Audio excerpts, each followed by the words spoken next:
My journey began at Citibank in New York. We managed their investment portfolios, which in total combined was over $500 billion in assets. At the most random, spontaneous time, you will have this reality check that billions of dollars are under your management or supervision, so as to say. And you kind of just stop for a second and your mind tries to come to terms with how much that really is. Where do you see Hola Prime in the next 5 years? I see Hola Prime as one of the market leaders in prop trading industry. I thought to myself, how much talent is being ignored out there by not giving them a fair chance? If they have talent and skill, we are interested.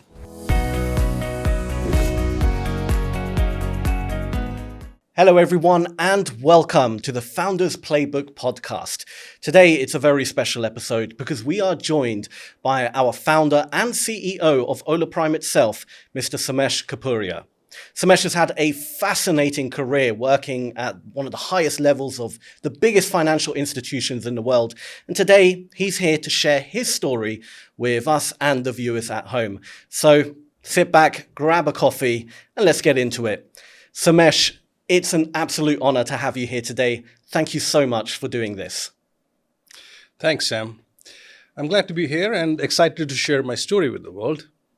That's awesome. So, Somesh, let's just kick it off on how your career and journey started. As I know, it's a fascinating career you've had, and I think the viewers would be really interested to know how it all started for you.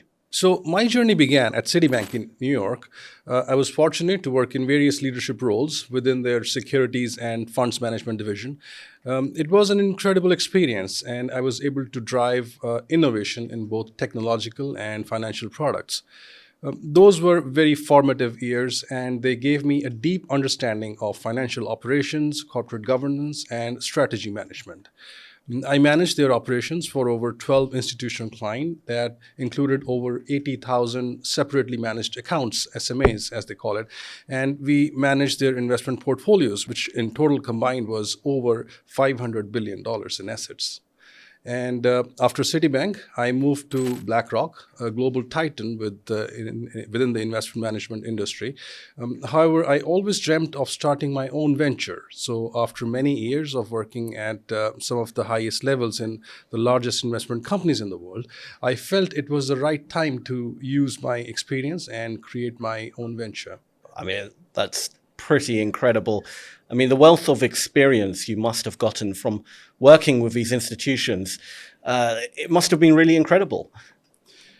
Well, totally. You're dealing with numbers that are impossible to fathom. And sometimes at the most random, spontaneous time, you will have this reality check that billions of dollars are under your management or supervision, so as to say. And you kind of just stop for a second and your mind tries to come to terms with how much that really is. I bet that's quite a surreal moment. It really is. But when it's your job and you do it every day, you get conditioned to these huge sums and it just becomes normal after a while. It's only when you stop and really think about it, you realize how big it really is. Oh, absolutely. Yeah. I can imagine that's quite an experience. But speaking of experience, though, I can imagine working for an institution like Citibank or BlackRock would have given you a perspective of the financial world that most people just will never experience. Oh, absolutely. I could see the inner workings of financial markets. But more importantly, I could see where improvements could be made and where there's a gap in the market. You see, one thing I noticed is the barrier to entry on the professional level of investment banking is extremely high, especially when it comes to speculative trading. We had some amazing speculative traders on our trading floors. However, they only got to that position through a combination of a lot of hard work, the right opportunity in education, the right connections, and of course, a sprinkle of good luck. So I would see retail traders send their portfolios into our HR department, try to connect with any of our senior members of our team to try to send in their resume, desperately trying to get our attention because they were eager for the opportunity. But they were very simply ignored. And it wasn't because they weren't skilled enough. It's just the avenue to landing in the position like this is very, very structured. So some of these retail traders had decent portfolios that outperformed some of our senior traders as well. Yet they were not given any second thought. That's where I spotted this gap in the market and thought to myself, how much talent is being ignored out there by not giving them a fair chance? So ultimately, I decided to open up my own trading floor where we recruit the best of the best speculative traders, regardless of their education background, whatever. And if they have talent and skill, we are interested. Wow. I mean, that's truly refreshing to hear because, opportunity is so important. And how did that venture plan out? How did it go? Oh, it was extremely successful. We started out with our own capital and with a few traders, and we quickly expanded to larger offices with more traders. We have traders for every different market and different asset class. We have traders all specializing in one field from currencies, commodities, futures, options, and more. Our trading floor is still open today, and all of our traders are performing exceptionally well. So we are still a closed capital trading floor, meaning we have never managed outside funds, and we have only always traded our own capital. What all this has proven to us is that a focus on recruiting the best people for the job based on actual statistics and performance is what matters. All of our new traders go through the same process. We start them off in a simulated environment and we track their performance. If we see potential, we give them the right training and education until we feel they are ready to trade with live fund. No, I couldn't agree more. But I would love to know, and I'm sure the viewers would love to know too, how did Hola Prime come to be? Hola Prime is a natural extension to our trading floor. Having a physical trading floor does come with limitations. You see, many geographical ones. As a trader from other side of the world may not be willing to drop out of their current life and come to work for us. Many years ago, when we started, a trading floor was necessary because we were able to provide our traders with the best tools and solutions. However, with advancement in technology, retail home traders can have access to those same tools today and perform on an institutional level, right? All from the comfort of their home office. So, Hola Prime is simply opening up the same opportunity, but on a global level. We want to recruit the best traders out there. We want to build the best community, and we want to change the face of prop trading by treating our funded traders as an integral part of our trading floor and not just a member on the screen. That's why we have things like our price transparency report, a feature that no other firm offers, but any professional trader would know how important fair pricing is in the Forex market. It's vital as it shows we are on the side of our traders and we want them to be successful. We really do.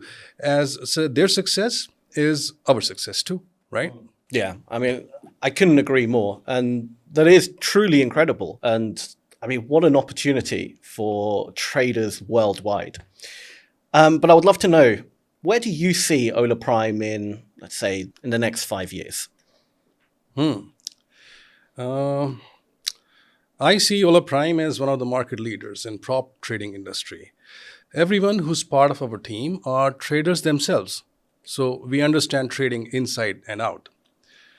Our vision is to continue expanding and empowering traders worldwide. We are constantly innovating and improving our platform to provide the best possible experience for our traders.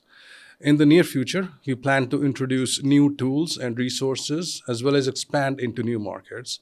We are also focused on building a strong community of traders who can learn from each other and support each other. So ultimately, our goal is to be the most trusted and transparent prop trading firm in the industry, and we are excited about the journey ahead. Amazing, amazing. And before we wrap up, what's one piece of advice that you'd give to someone just starting out in trading or entrepreneurship as a whole? I would say don't be afraid to fail. Every mistake is a lesson, and every lesson brings you closer to success. Trading is a learning curve, and like any other profession, so Take your time, learn, and treat it as if you're doing a degree at university. The results will come if you have a structured approach to your trading. And we can also help with that with our Ola Prime Academy and training material. Yes, absolutely. Somesh, we're going to wrap it up. Thank you so much for joining us. You've shared some really wise words and some real gold, and hearing your story has been truly motivational. So thank you for sharing and joining us today. Well, thank you for having me, Sam. It was good to speak with you and as well as the audience. So, looking forward to have more of these. Absolutely. Thank you again. And guys, that wraps up this episode of the Founders Playbook podcast. Thank you so much for tuning in. But before you go, do hit that like button, the subscribe button, and that notification bell so you never miss out on any of our newest and latest uploads. So leave a comment, share with your friends, do all of that good stuff because it really does help us out and we truly appreciate it. So once again, thank you for watching. And until next time, we'll see you again very soon. Take care.